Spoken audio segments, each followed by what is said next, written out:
Hello and welcome. हमारे साथ Ravi Dahiya Olympic silver medalist जुड़ चुके हैं। उनके साथ अनिल बान उनके कोच और विनोद तोमर जी मौजूद हैं सीधे टोक्यो से। रवि, सबसे पहले आपको बहुत बहुत बधाई सिल्वर मेडल के लिए। और क्या कुछ चल रहा है इस वक्त? आपके इमोशंस किस तरीके के हैं?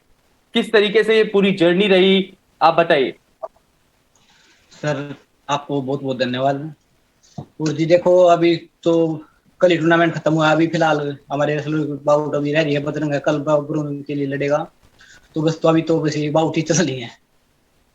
रवि, सिल्वर मेडल मिला है आपको। किस तरीके से आप अपना सफर पूरा देख रहे हैं? 36 साल स्टेडियम में आप आए, कुश्ती की आपने, बारीकियां सीखी, उसके बाद आज टोक्यो ओलंपिक्स में सिल्वर मेडल, खुश हैं? देखो जी, खुश हैं। और हमने इसके लिए बहुत सारी तैयारी करी थी। और हमारी जो फेडरेशन है लगातार हमारे पे काम कर रही है, क्योंकि उन्होंने बहुत ज्यादा विश्वास था। और हमारे कई रेसलर हैं जो मतलब कल चूक गया, दीपक पुनिया भी चूक गया मेडल से। नहीं तो आखिरी 5 सेकंड थी। और कल बजरंग की बाउट है, विनेश थी। तो इनको बहुत ज्यादा तैयारी थी, बस थोड़ा हम कुछ कुछ चुके हैं। तो बस यही कह सकते हैं जी, हमने पहले से ही काफी फोकस था और हमने किया अच्छा।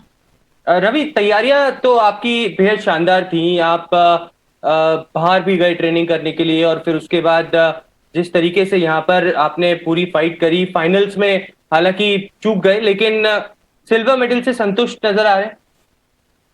देखो जी, खुश तो हैं पर संतुष्ट नहीं है, क्योंकि देखो हम एक टारगेट गोल्ड के लिए लेके आए थे।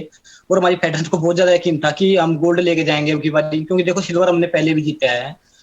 सुशील कुमार 2012 में सिल्वर जीता था। तो हम अब की बार गोल्ड की तैयारी से आए थे।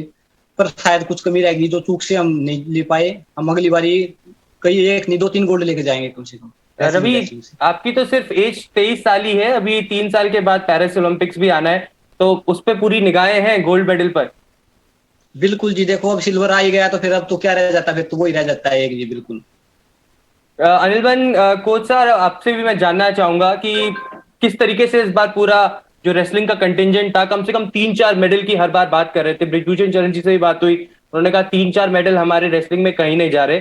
लेकिन किस तरीके का आपको परफॉर्मेंस इस बार नजर आता है पूरी की पूरी रेसलिंग कंटिंजेंट का, भले ही कोई भी कैटेगरी हो? देखो जी, हमने इसके लिए जो हमारी फेडरेशन है उन्होंने बहुत अच्छा एक प्लान बना रखा था, जिसके लिए हमारे इंडिया में भी ट्रेनिंग हुई। बालगढ़ कैंप लगाया था उन्होंने। उसके बाद हमें पोलैंड में कैंप लगाया, फिर रसिया में कैंप लगाया। और उसके बाद हम सीधे टोक्यो में आ गए। और फिर हमारे पहलवान जो इस तरह से लड़े, बहुत अच्छा लड़े, लेकिन कई बार थोड़ा बैड लक रह जाता है। थोड़ा बहुत जो कई भगवान के हाथ में होता है। कई बार बिल्कुल फाइट जीती जीती ही रह जाती है, तो उसकी वजह से रह गया। फिर भी हमारे अभी रवि का मेडल आ गया, और कल बजरंग पुनिया का है श्योर, उसका भी मेडल आएगा। आगे भगवान पेरिस में हम जरूर 4-5 ये आपकी जो उम्मीद है पूरी करेंगे। अनिल जी, रवि के बारे में कुछ बताइए, क्योंकि आपने बहुत करीब से इनको देखा है। इनका सफर किस तरीके से था? आ, कितनी मुश्किलें थी, कितनी इन्होंने मेहनत करी है, इनके बारे में कुछ बताइए। रवि को हम बचपन से ही देखते आ रहे हैं और साथ ट्रेनिंग कर रहे हैं, क्योंकि हमारे साथ इंडिया कैंप में लगातार ये मेहनत कर रहा है। बड़ा अनुशासन में रहता है, और जो जितना भी हम इसको बताते हैं ट्रेनिंग के लिए, उससे ज्यादा ही करता है, ना कि उससे कम। कभी मेहनत से मन नहीं चुराता है। और एक बहुत ही शराफत से रहता है, किसी तरह की ईगो नहीं है कि मैं आज भी इसने सिल्वर मेडल जीता है तो कोई भी इस तरह का नहीं इसके अंदर कोई। अपने आप में वही सादगी है पहले की तरह, और भगवान ने चाहा यही सादगी इसको बहुत आगे तक ले जाएगी। और हम इसको यही शिक्षा देते हैं। हमारी जो फेडरेशन है, हमारे ब्रिजभूषण शरण जी, नेताजी तोमर जी, उन्होंने भी इसको यही समझाया, बेटा बहुत अच्छी कुश्ती लड़ी और आपने सिल्वर जीता। इसी तरह मेहनत करते रहो। हमसे जो भी आपको चाहिए, पहले भी दिया है, जो भी सपोर्ट चाहिए अब भी यही कहा है। कभी भी किसी चीज की जरूरत हो, फेडरेशन को आप बोलो, उसी टाइम तुरंत अवेलेबल कराएगी। और इसी तरह मेहनत करो और पेरिस में गोल्ड मेडल जीतो। विनोद और उसी तोमर जी, आपसे मैं जानना चाहूंगा, फेडरेशन की तरफ से बहुत ज्यादा सपोर्ट इन तमाम रेसलर्स को रहा है। किसी भी चीज के लिए अगर डिमांड की गई है तो फेडरेशन ने वो पूरी करी है। भले ही पोलैंड के अंदर ट्रेनिंग हो या फिर देश के अंदर ट्रेनिंग हो, फॉरेन कोचेस का सहारा लेना हो, सेमीफाइनल्स तक का सफर रहा है कई सारे रेसलर्स का, लेकिन कहीं ना कहीं चूक हो गई, मेडल में वो कन्वर्ट नहीं हो पाया। किस तरीके से देखते हैं फेडरेशन का सपोर्ट इन तमाम रेसलर्स के लिए, और आगे की दिशा किस तरीके से रहने वाली है इन रेसलर्स के लिए? देखिए, रेसलर्स ने अपना बेस्ट कराएगा, केवल लक चलता है नहीं चलता है। विनेश का कोई मान नहीं सकता था कि वो उसका मेडल नहीं आएगा, लेकिन कुछ इंडिया में लक और अनलक चलता है। तो ये समझ लीजिए उसका लक अच्छा नहीं था उस दिन, जो मेडल से क्या, मेडल से बिल्कुल चूक गई। यानी कि ऐसा उम्मीद कोई भी नहीं कर रहा था कि वो बिना मेडल के आएगी देश में वापसी, लेकिन अनफॉर्चुनेटली उसका कोई मेडल नहीं आया। ये भी एशियन गेम्स की चैंपियन है, एशिया चैंपियन है, उसके बावजूद ओलंपिक में है कि कंपटीशन बहुत तगड़ा होता है, लेकिन फिर भी कोई भी देशवासी ये नहीं मान रहा था कि विनेश बिना मेडल के वापस आएगी। और सेकंड थिंग, रवि के बारे में मैं कहना चाहूंगा, रवि एक ऐसा रेसलर, एकमात्र रेसलर है जो जूनियर से सीधा सीनियर में आया और वर्ल्ड चैंपियनशिप में मेडल लेके आया और क्वालिफाई हो गया और सीधा ओलंपिक में मेडल ले आया। तो रवि से आगे फ्यूचर में फेडरेशन को बहुत उम्मीद रहेगी, और रवि की परफॉर्मेंस से फेडरेशन बिल्कुल निराश नहीं है। रवि ने बहुत अच्छा करा, अपना बेस्ट जितना कर सकता था उसने कराएगा, लेकिन अभी बहुत अच्छा एक्सपीरियंस है, अच्छी टेक्निक इसके पास है, सब कुछ इसके पास है, लेकिन थोड़ा सा यह है कि लड़ते लड़ते लड़ते आगे ये मुझे लगता है कि आपको 24 में आप इसका गोल्ड का इंटरव्यू लेंगे। बिल्कुल लेंगे, क्यों नहीं लेंगे। रवि, प्रधानमंत्री का फोन आया आपके पास, आपकी बात हुई प्रधानमंत्री से? क्या कुछ वो क्षण थे, क्या कुछ उन्होंने कहा आपसे जीत के बाद? बहुत बड़ा सुन था ये, क्योंकि हमारा एक पीएम हमसे बात कर रहा है, और सबसे बड़ी बात है ना, खिलाड़ियों को इतना हौसला कर रहे हैं। पहले कहा कुछ होता था, अब तो पूरा देश चीयर कर रहा था आपकी बारी। तो इतना मतलब इतना बढ़ावा हो रहा है खेलों को कि हमारे पीएम हैं इतना मतलब ध्यान कर रहे हैं कि चीयर फॉर इंडिया, और खुद खिलाड़ियों से बात कर रहे हैं, मनोबल बढ़ा रहे हैं। तो बहुत बड़ा क्षण था। रवि, कोविड के दौरान आपकी ट्रेनिंग रुक गई थी बीच में, कहीं ना कहीं उसका रेसलर्स के लिए कोई असर पड़ा था? आपको ट्रेनिंग पर कुछ असर पड़ा था? देखो जी, थोड़ा बहुत तो पड़ता ही है, पर अब क्या कर सकते हैं, वो तो शिव के लिए सेम था, पूरा वर्ल्ड ही रुक गया था उस टाइम पे। तो मैं नहीं कह सकता कि ज्यादा कुछ इस पे कोई इफेक्ट हो। अच्छा रवि, आपके घर पर बात हुई हमारी, हमारे रिपोर्टर्स आपके घर पर मौजूद थे जिस टाइम पे आपकी बाउट चल रही थी, और एक तरीके से वहां पर त्योहार बनाया जा रहा था जब आपका बाउट चल रहा था, और खुशियां ही खुशियां थी आपके गांव में। क्या कहना चाहेंगे अपने गांव वालों को, अपने घर वालों को, अपने परिवार वालों को, जो बेसब्री से इंतजार कर रहे हैं आपका एयरपोर्ट पर लैंड होने का? मतलब एक जश्न बनने वाला है। देखो जी, हमारा गांव रेसलिंग का पहले से काफी अच्छा गढ़ रहा है। पहले हमारे गांव से 2 ओलंपिक्स में गए हैं, 2 पहलवान, और तीसरा मैं था। तो गांव वालों को बहुत ज्यादा उम्मीद थी कि देखो 2 बार हमारे मेडल नहीं आए, पर अब की बारी हमें पूरी उम्मीद है। और मैं अपने गांव वालों से मतलब उन्होंने बहुत ज्यादा दुआ करी मेरे लिए, उनका बहुत बहुत धन्यवाद करना चाहता हूँ।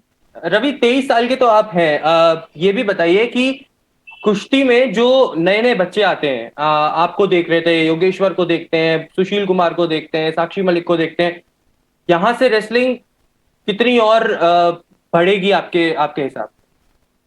बिल्कुल जी, देखो फर्क तो बिल्कुल पड़ेगा इससे, क्योंकि देखो जिस गेम में ज्यादा कंपटीशन हो जाएगा, उसमें ज्यादा से ज्यादा कंपटीशन होगा, ज्यादा से ज्यादा प्रैक्टिस करेंगे, मेहनत करेंगे, और वही से आगे बढ़ना शुरू हो जाएगा वो। इसलिए हमारा गेम आज आगे है, क्योंकि हमारे देश में बहुत ज्यादा कंपटीशन बढ़ गया है रेसलिंग का, और उस पर एक दूसरे को देख देख के आप बहुत आगे आ जा रहे हैं। अभी थोड़े दिन पहले आपने देखा था वर्ल्ड चैंपियनशिप थी सब जूनियर की, उसमें भी हमने लगभग वो पहली चैंपियनशिप भी पहली बार हमने फर्स्ट पे जीती थी, और उसमें लड़कियों में भी हम सिल्वर पे थे शायद। और मतलब इतना क्रेज हो गया रेसलिंग का, आगे बहुत ज्यादा अच्छा करेंगे सारे wrestler. Ravi, pro wrestling league में आपके मैंने बहुत इंटरव्यूज किए थे, और आपने बेहद शानदार प्रदर्शन प्रो रेसलिंग लीग के दौरान भी किया था। जो इंटरनेशनल रेसलर्स आते थे उनसे फाइट करने का आपको मौका मिला था, कुश्ती करने का वहां पर मौका मिला था। उसका एक्सपीरियंस इस बड़े टूर्नामेंट में कितना ज्यादा आप तब्दील देखते हैं? बिल्कुल जी, देखो जितने टूर्नामेंट खेलता है खिलाड़ी, उतना ही उसको मतलब सीखने को मिलता है। वो एक बहुत बढ़िया मंच था, और हमने वहां से बहुत ज्यादा कुछ सीखा है। ओलंपिक का जो मैच चल रहा था, वो silver medal gold medal final match, उस टाइम पर क्या चल रहा था आपके दिमाग में? प्रेशर देखो जी, था हम या फिर तो काम थे? कोच साहब क्या बोल रहे थे आपको?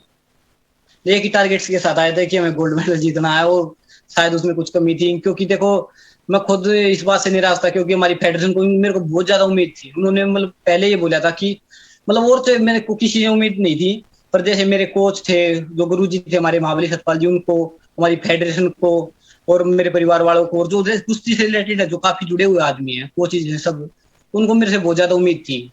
तो मैं शायद थोड़ा नहीं कर पाया, थोड़ा कम रह गया शायद नहीं, मालिक ने सोची होगी हम बहुत अच्छा आप आप ऐसा सोच रहे हैं कि आपको गोल्ड मेडल नहीं मिला, लेकिन फिर भी आप सिल्वर मेडलिस्ट बने हैं, देश के 5वें ऐसे रेसलर बने जिनको मेडल मिला है, आपको उसकी बहुत बहुत बधाई। अनिल मान जी, अ, ये जितने भी कुश्ती के खिलाड़ी हैं जो ओलंपिक में रिप्रेजेंट कर रहे हैं, भले ही दीपक पूनिया की बात की जाए, ब्रॉन्ज मेडल मुकाबला था उनका, वो भी चूक गए, लेकिन तैयारी पूरी की पूरी थी, मेडल में कन्वर्ट नहीं हो पाया। क्या इसके पीछे आपको रीजन लगता है? देखो जी, ये कई बार वो बताते हैं ना, किसी का दिन होता है। कई बार आदमी अच्छा करते करते भी कई बार रह जाता है। बस वही हमें लगा, क्योंकि मेहनत में कोई कमी नहीं थी। मेहनत हम फ्री स्टाइल में 2 कोच लगा रखे थे, मिस्टर जगमिंदर जी और मैं। हम फेडरेशन ने प्लान बना के कोविड को ध्यान में रखते हुए पूरी सावधानी के साथ हमने बालगढ़ में कैंप लगाया। कम बच्चों के साथ जो क्वालिफाई कर रहे थे ये हमारे रेसलर, इनके स्पेयरिंग पार्टनर लेके फिर वहीं से प्लान बनाया कि आउट ऑफ कंट्री का। फिर वहां पे भी बहुत अच्छी ट्रेनिंग चली हमारी। फिर हम रसिया चले गए, रसिया में भी बहुत अच्छी ट्रेनिंग करी। बीच में एक टूर्नामेंट भी खेले जहाँ पे रवि ने सिल्वर मेडल जीता, वर्ल्ड रैंकिंग सीरीज जो पोलैंड में हुई थी, उसमें सिल्वर मेडल जीता। और फिर वहां से ना कि इंडिया गए, डायरेक्ट सीधे टोक्यो में आए। और तो मेहनत में कहीं भी कोई चूक नहीं थी। बस हम तो यही कहेंगे कि भाई कई बार उस दिन खिलाड़ी का दिन नहीं होता, तो वही रहा। ये तो बहुत अच्छा लड़े सारे पहलवान। रवि, हरियाणा के मुख्यमंत्री ने आपके लिए इनामों की झड़ी लगा दी है। देश के कई एसोसिएशंस, कई जगहों से आपके आपके ऊपर इनाम की झड़ी लग चुकी है। क्या कहेंगे उन तमाम लोगों को जो आपको आज सपोर्ट कर रहे हैं? देखो जी, मैं सबको धन्यवाद देना चाहता हूँ। और मैंने ये बताऊँ, मेरे को कुछ इतना पता भी नहीं, ना फोन में टाइम ही नहीं मिल रहा। कल रात से मैंने किसी से अभी मतलब बात भी नहीं हुई अभी तक, तो घर पे ही बात नहीं हुई। सही बताऊँ तो मैं अभी 2 मिनट ही घर पे बात करके बिल्कुल अभी आया था। तो मैं सबको बस धन्यवाद करना चाहता हूँ। क्या कह रहे हैं घर वाले आपसे? बस खुश है हूँ, बस इतना ही बात हुई, कुछ ज्यादा कुछ बात नहीं। विनोद जी, क्या कहना चाहेंगे? जितना सपोर्ट मिल रहा है हरियाणा गवर्नमेंट की तरफ से, अनाउंस हो गए प्राइजेस, गवर्नमेंट ऑफ इंडिया ने पहले ही अनाउंस कर चुके हैं, इस सब का कितना असर पड़ता है इन रेसलर्स को? मोटिवेशन मिलता है? प्रधानमंत्री भी डायरेक्ट लगातार इन एथलीट से बात कर रहे हैं टोक्यो के अंदर। देखिए, सुशील कुमार ने कुश्ती का रंग बदल दिया है। जब सुशील ने मेडल लेके आया तो अगले ओलंपिक में सबका ये टारगेट था, जब सुशील लेके आ सकता है तो हम भी कर सकते हैं। और उसका रिजल्ट आया योगेश्वर दत्त का मेडल 2012 में। उसके बाद सिलसिला रुका नहीं। 2016 में फिर साक्षी मलिक ने मारा। और आज जो हमारे पास 7 पहलवान थे, 7 के 7 ऐसे थे कि मैट पे जाके वो सिर्फ कुश्ती लड़के नहीं, वैसे टच करके नहीं आने वाले, सारे मेडल के लिए गए थे। अनफॉर्चुनेटली मेडल कई चूक गए हैं। लेकिन ऐसे जो अब ये आगे जो ये सिलसिला चला है, वो सिर्फ एक ही रीजन है, जो इनामों की बरसात होती है। अभी पहलवान को इतना इज्जत सम्मान मिलता है, तो दूसरे पहलवान भी इससे इंकरेज होते हैं कि यार रवि को आज इतना सम्मान मिल रहा है, हम भी किसी दिन मेडल जीतेंगे, ओलंपिक का मेडल लेके आएंगे। तो इस तरह से हमारे साथ भी लोग, हमारा देश हमारा सम्मान करेगा और हमारे को इज्जत देगा। तो यही इंकरेजमेंट जो है आगे जाके कुश्ती को ऊपर लेके जाएगी। रवि, एक सवाल मैं आपसे लेना चाहूंगा, बहुत ज्यादा उसके लिए सोशल मीडिया पे भारत के अंदर तमाम लोगों ने आवाज भी उठाई है और आपका सपोर्ट भी किया है। जब आपका मैच हो रहा था तो आपके अपोजिशन रेसलर ने आपको हाथ पर काटा था, लेकिन आपने उसका विरोध नहीं किया था, फिर भी आप वो मैच जीते। क्या कुछ वाकया था? क्या आप कहना चाहेंगे? क्या ये कुश्ती में होता रहता है, या फिर वो सामने वाले अपोजिशन रेसलर ने आपको प्रेशर बनाने के लिए इस तरीके की आपके हाथ में काटा था? देखो जी, ये इतना बड़ा टूर्नामेंट है, यहाँ पे अपना सब 100% देने के जाते हैं। देखो ऐसा कभी होता नहीं है वैसे, पर कभी कभी एक आध बार मतलब हो जाता है, क्योंकि वो भी बस वो तो सोच रहा था कि मैं इसे ऐसे गार्ड दूंगा तो ये मेरे को छोड़ देगा, और इसके 2 ही पॉइंट से मतलब मैं फिर भी जीता रहूंगा, और मतलब उसकी फिर से स्टार्ट हो जाएगी। और मेरे पास मौका नहीं था, टाइम बहुत कम था, तो मैंने ये था कि मेरे को भी जीतना है। तो उसने भी अपना पूरा लगाया और मैंने भी, तो ऐसी कोई बात नहीं है। वो भी मेरा एक अच्छा दोस्त भी है, मतलब ऐसी कोई बात नहीं। अगले दिन हमारी बात हुई तो ऐसी कोई बात नहीं है, उसने सॉरी बोला है, तो ऐसी कोई बात नहीं है। चलिए, बहुत बहुत शुक्रिया आपका टोक्यो से हमारे साथ जुड़ने के लिए। और मैं ये नहीं कहूंगा कि गोल्ड मेडल नहीं मिला तो इस बात का दुख है, लेकिन सिल्वर मेडलिस्ट आप बन के आए हैं और आपसे बहुत सारे लोग प्रेरणा लेंगे। आपका बहुत शुक्रिया और बहुत बहुत बधाई सिल्वर मेडल के लिए रवि। और विनोद तोमर जी, आपका भी शुक्रिया हमारे साथ जुड़ने के लिए। अनिल मान जी, आपका भी बहुत बहुत शुक्रिया हमारे साथ जुड़ने के लिए। Thank you so much.